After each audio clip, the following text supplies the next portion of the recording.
घाटा ना हो, वो हमें शोक दे, दुख दे, तो भी थोड़ा साहसी बनो। तुम भगवान के अंश हो, तुम कुछ भी कर सकते हो।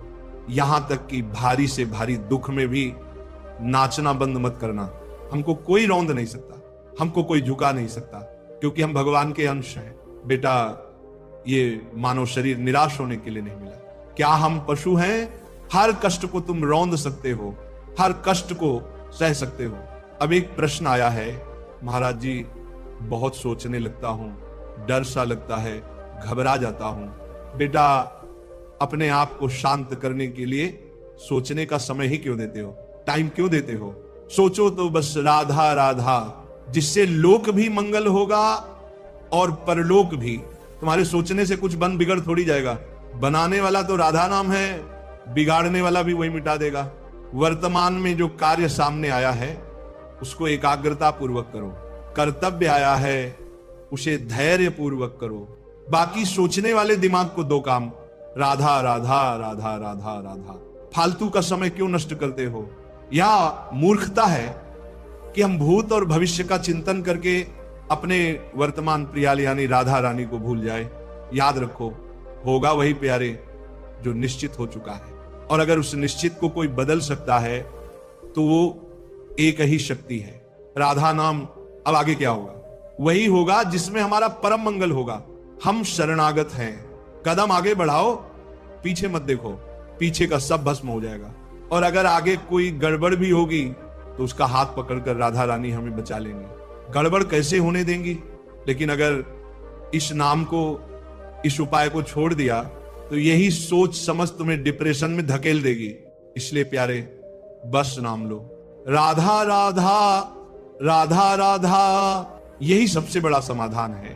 सोच, बेमतलब की सोच, बेमतलब का भय, बेमतलब का संशय धीरे धीरे आपकी शक्ति को कमजोर करते करते आपको ऐसी स्थिति में पहुंचा देंगे जहां दवाइयां खानी पड़ेंगी। लेकिन नहीं, बिल्कुल नहीं। ये जीवन बहुत कीमती है, समय बहुत मूल्यवान है, इसे व्यर्थ मत गंवाइए। प्यारे साधक जनों, उत्साह प्राप्त पुरुष सब कुछ कर सकता है, और निरुत्साहित कितना भी बलवान हो किसी काम का नहीं रह जाता। शास्त्र कहते हैं, उत्साह संपन्न मदित्रम क्रिया विध्यम व्यसने सशक्तम शूरम कृतज्ञम दृढ़ सवद लक्ष्मी स्वयं यात निवास हेतु। अर्थात जो उत्साह में है उसके घर में स्वयं लक्ष्मी निवास कर लेती है। तो बेटा, उत्साह अभी चाहिए, अभी करना है, इसी क्षण कार्य करना है। वर्तमान के कर्तव्य पर पूरी दृष्टि रखो और साथ ही नाम जब चलता रहे। सुन लो, निराशा तुम्हें छू भी न पाए। हर क्रिया, हर कर्तव्य सोच समझ कर करना है। मनमानी आचरण नहीं चलेगा। व्यापार हो, नौकरी हो, सेवा हो, सब ठीक से करो। सफलता असफलता प्रभु के हाथ है, पर कर्तव्य तुम्हारे। कर्तव्य करो और नाम जपो, तब हर समय तुम आनंदित रहोगे, उत्साहित रहोगे, जीवन मंगलमय रहेगा। और जब शरीर छूटेगा, प्रभु के पास जाओगे। बच्चा, खेल ऐसा खेलो जिसमें घाटा न हो। राधा नाम चल रहा है तो कोई बाधा परास्त नहीं कर सकती। अगर नाम जप नहीं है तो सब व्यर्थ है, समय विनाश हो रहा है। संयम रखो, व्यायाम करो, भजन करो, सत्संग सुनो, सबको सुख पहुंचाने की भावना रखो, तभी तुम कमल जैसे खिले रहोगे। मुख प्रसन्न, तन तेजोमय, क्योंकि जब धर्म से चलोगे तो जीवन स्वतः प्रकाशित होगा। वासना से प्रेरित हुए तो शरीर नष्ट, बुद्धि नष्ट, मन नष्ट और अंततः जीवन भी नष्ट। क्या ये मुर्दे जैसा जीवन चाहिए जहां इंद्रियां जैसा चाहें वैसा तुम्हें नचाए? नहीं बेटा, थोड़ा साहसी बनो। याद रखो, तुम भगवान के अंश हो, तुम सब कुछ कर सकते हो। बुरा से बुरा भला हो सकता है, भला से भी भला, और बड़ा हो सकता है, तो क्यों न भलाई की तरफ बढ़े। रोना है तो केवल प्रभु के लिए रोना, झुकना है तो केवल भगवत भाव में झुकना। याद रखो, हमको कोई रौंद नहीं सकता, कोई झुका नहीं सकता, क्योंकि हम भगवान के अंश हैं। प्यारे भक्तों, जरा सी बात पर चढ़ना, रुष्ट होना, फूल जाना, ये जीवन का उद्देश्य नहीं है। गंभीर स्वभाव अपनाओ, उत्तम विचार बनाओ और निरंतर कार्यरत रहो, तब देखना जीवन में चमत्कार होने लगेंगे।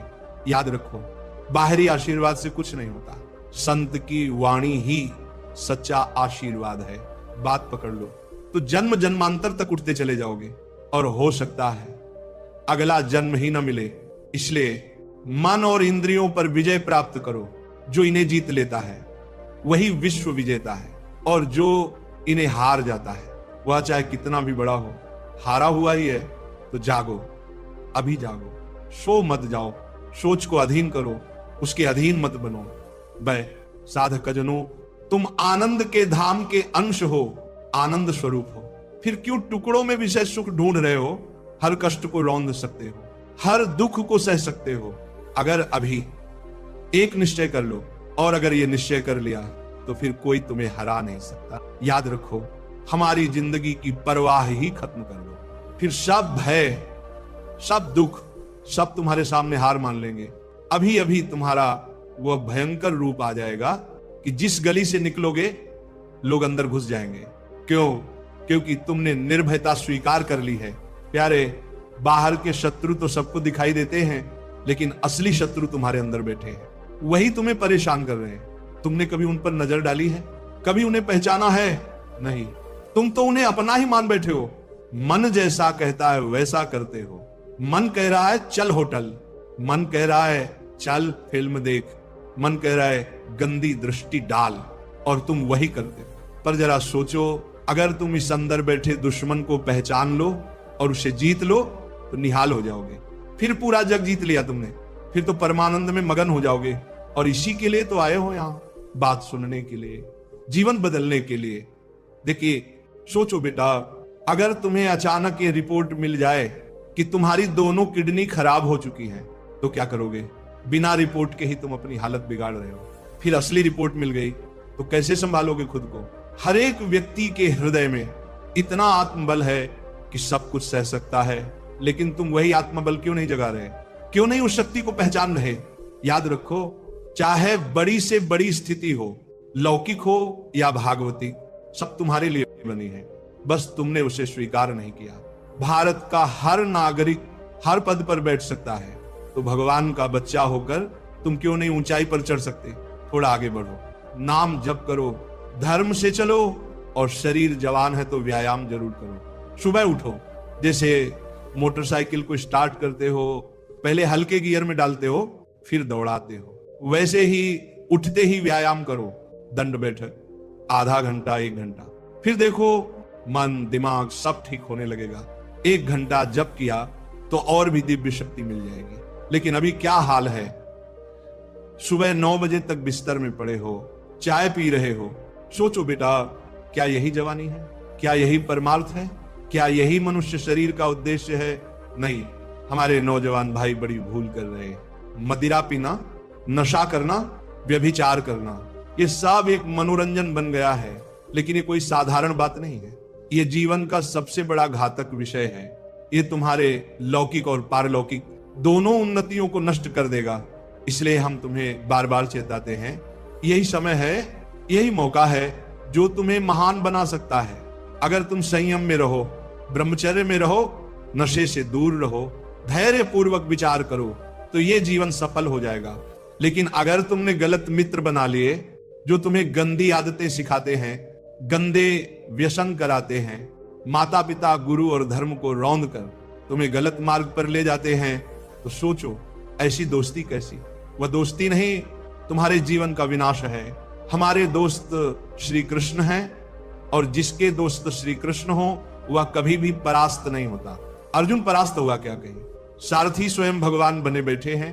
सच्ची आपका जीवन बड़ा मंगलमय हो, आप तेजस्वी हो, स्वस्थ हो, और हमारे भारत देश के भविष्य को प्रकाशित करें। लेकिन बेटा ध्यान रखना, आप ऐसा आचरण न करें जिसे देखकर कोई ये कहे ये तो खुद गिर रहा है, ये भारत के काम कैसे आएगा। आप एक जवान पूरे भारत को बचा सकता है, एक जवान पूरे समाज की दिशा बदल सकता है। अगर आप धर्म से चलने वाले होंगे तो आपकी एक एक बात लाखों पर प्रभाव डालेगी। लेकिन अगर आप अपने जीवन को, अपने संबंधियों को ही सुख नहीं दे पा रहे तो भारत को क्या सुख दे पाएंगे? हमारा लक्ष्य है पूरे भारत को सुख देना, और इसकी शुरुआत कहां से होगी? एक घर से, एक शरीर से, एक व्यक्ति से। अगर हमने अपने जीवन को सुधार लिया तो समझो भारत का हित शुरू हो गया। आप सब जवान हैं, कोई पढ़ लिख कर अधिकारी बनेगा, कोई प्रवक्ता, कोई नेता। तो सोचिए, अगर आप धर्म और संयम से चलेंगे तो पूरी प्रजा को सुख देंगे। लेकिन ये वासनाएं, ये गंदी आदतें, ये आपकी जीवनी शक्ति को नष्ट कर देंगी। 15 से लेकर 25-30 की उम्र तक अगर ब्रह्मचर्य नष्ट कर दिया तो फिर आप केवल शरीर से मनुष्य दिखाई देंगे। ज्ञान शक्ति, स्मृति शक्ति, बल शक्ति, लोक कल्याण की शक्ति सब नष्ट हो जाएगी। मात्र अभिनय बचेगा, भीतर से खोखले हो जाओगे। लेकिन यदि आप संयम से चलोगे, गृहस्थ में भी एक पत्नी, व्रत, नियम और धर्म के साथ रहोगे, तो आगे चलकर तेजस्वी रहोगे, धर्मवान रहोगे और आपकी बातों का दम रहेगा।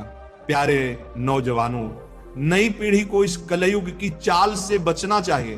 ये गर्लफ्रेंड बॉयफ्रेंड वाली संस्कृति, ये दुनिया जहर है, इससे दूर रहना चाहिए। मित्रता करो पर शुद्धता के साथ। एक ही स्कूल में भाई बहन पढ़ सकते हैं, तो आप भी क्यों नहीं पढ़ सकते? क्या साथ बैठकर पढ़ने में कोई दोष है? क्या हर फ्रेंडशिप गंदी होनी जरूरी है? नहीं बेटा, सीमा रखो। जब तक विवाह का समय नहीं आता तब तक पवित्रता और मर्यादा का पालन करो। अगर कोई मित्र आपको आपकी सीमा से बाहर ले जा रहा है तो वह मित्र नहीं, विनाश का कारण है। इसलिए सावधान रहो और अपने मित्रों को भी सावधान करो। जो सावधानी से चलेगा उसका जीवन सुखमय होगा। यह प्रवचन केवल कहने के लिए नहीं, डर सा लगता है।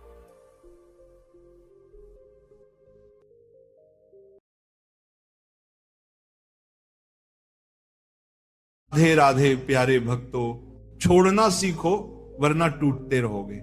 प्यारे भक्तों, क्या आपने कभी अपने तके को आंसुओं से भिगोया है? सिर्फ इसलिए क्योंकि दिमाग चुप नहीं हो रहा था। कोई पुरानी याद, कोई इंसान, कोई गलती भीतर बैठी थी और बार बार वही सोच घूम रही थी। आंखें बंद थी लेकिन दिमाग हजारों किलोमीटर दौड़ रहा था। और सबसे बड़ी विडंबना, वह इंसान या वह गलती अब आपकी जिंदगी में है भी नहीं, फिर भी आपके दिल दिमाग में किराएदार बनकर बैठी है। साधक जनों, यही है मनुष्य की सबसे बड़ी विडंबना। हम छोड़ नहीं पाते। हम किसी रिश्ते को पकड़ कर बैठे रहते हैं, किसी उम्मीद को, किसी पुराने फैसले को, यहां तक कि अपनी ही गलतियों को भी पकड़ कर रखते हैं और उसी बोझ के नीचे दबते जाते हैं। लेकिन शास्त्रों का संदेश है, जो हुआ उसे जाने दो, जो है उसे स्वीकारो और जो आने वाला है उसके लिए प्रभु पर भरोसा रखो। प्यारे भक्तों, हम सोचते हैं कि पकड़ कर रखने से शायद बदल जाए, शायद एक और मौका मिल जाए, लेकिन यही शायद हमारी शांति छीन लेता है। कभी आपने देखा है समंदर में तैरना? अगर आप डर कर हाथ पांव मारते रहो तो आप डूब जाओगे, लेकिन अगर आप खुद को समर्पण कर दो, पानी पर छोड़ दो, तो आप तैर जाते हो। यही है छोड़ देने की कला।